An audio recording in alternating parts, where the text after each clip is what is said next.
Jim Shannon. Thank you, Madam Deputy Speaker. I'm very pleased to speak in this, and I'm very pleased to follow my colleagues who have made some very good contributions. I believe we cannot, Madam Deputy Speaker, continue to do what we've been doing for the last 6 months, because here we are asking for yet another extension. An extension to the indecision, an extension to the Mary Clay, an extension to the freeze on moving forward, an extension to the cessation of legislation, an extension to the absolute power of unelected civil servants, an extension to the misery of the people of Northern Ireland who are crying out for leadership, crying out for a working government, and crying out for their appointed, very respectably, Secretary of State to start making decisions. Yesterday I had the privilege and the honour to work with the apprentice boys of Derry in my honourable friend's constituency of East Belfast, and we had a cultural, what I would refer to as a cultural extravaganza. Somewhere in the region of 10,000 people walked and were watching the parade, and not one bit of bother. And then we compare that with, as my honourable friend for Lagan Valley said, the balaclavaed, military uniformed, marching up in parts of Northern Ireland and in Dublin as well, with a complete disregard for those other cultures across the whole of the province. And you do understand why we feel and get annoyed. We can't ignore the issues that are brought to us on the doorsteps, and I've made it my business, Madam Deputy Speaker, and the time I was off to be on the doors with my local councillors who worked for me at the Assembly election in the past, but also at Westminster as it is now. I want to return that accolade to them and support them, which I've done and will continue to do it this week, as my other friends have done likewise, to be fair. And the issues we're getting on the doors continue to be the key issues. They aren't the key issues of the Irish language, with great respect, Madam Deputy Speaker. The key issue for the people that I speak to is quite simple. It's education, it's health, it's roads, it's farming, it's fishing. Those are the things that the people of my constituency want to see brought forward.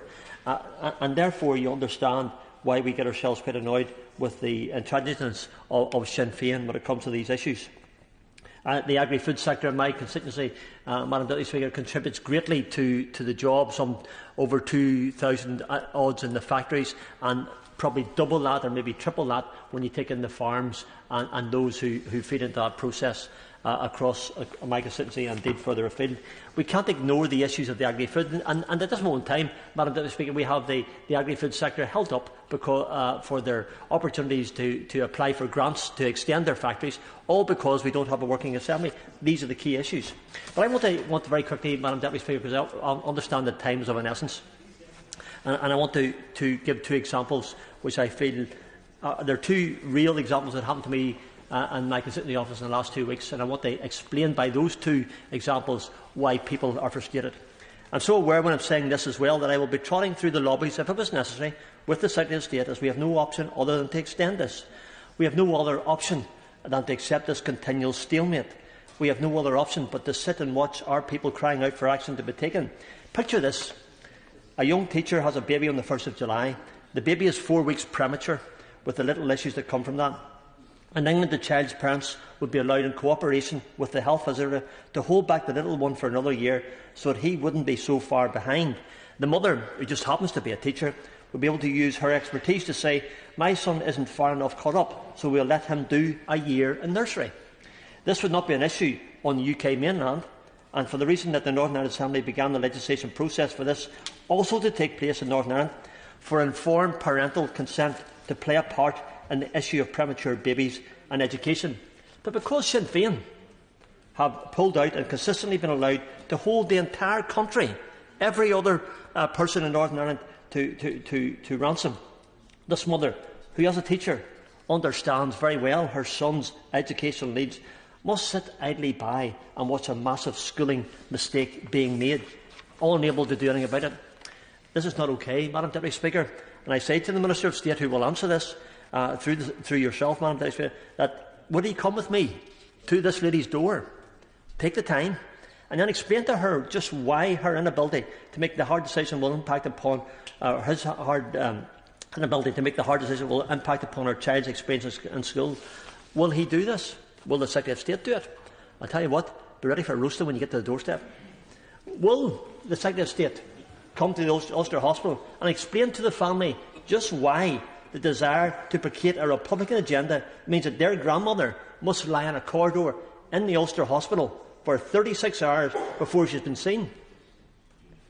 The Secretary of State was happy, and I say this respectably, the Secretary of State was happy to make the trip to Northern Ireland, I say this very respectably to you, to court businesses for the Remain agenda, and yet nothing publicly has been done that I can see that makes things better in the Ulster Hospital, nor, Madam Deputy Speaker, can my constituents see it better either.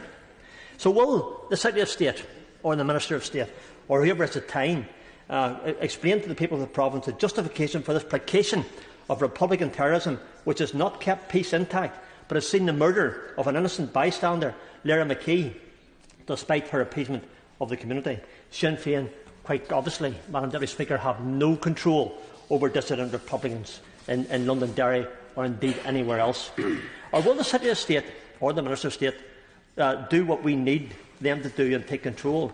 Will the Secretary of State, determined to have her legal advisers, find a way to hold a democratic election and to allow those who will take their seats with no red lines whatsoever, as my honourable friend and leader of the DUP here has said from North Belfast, to do so? Will she freeze out those who hold us to ransom, who stop the decisions being made, who are seeing people needlessly die within our health service due to the lack of decisive decision making? Some of my constituents are waiting for over 2 years for operations. I have to say this, Madam Deputy Speaker, some people have waited and never had their operation because they've passed this scene of time.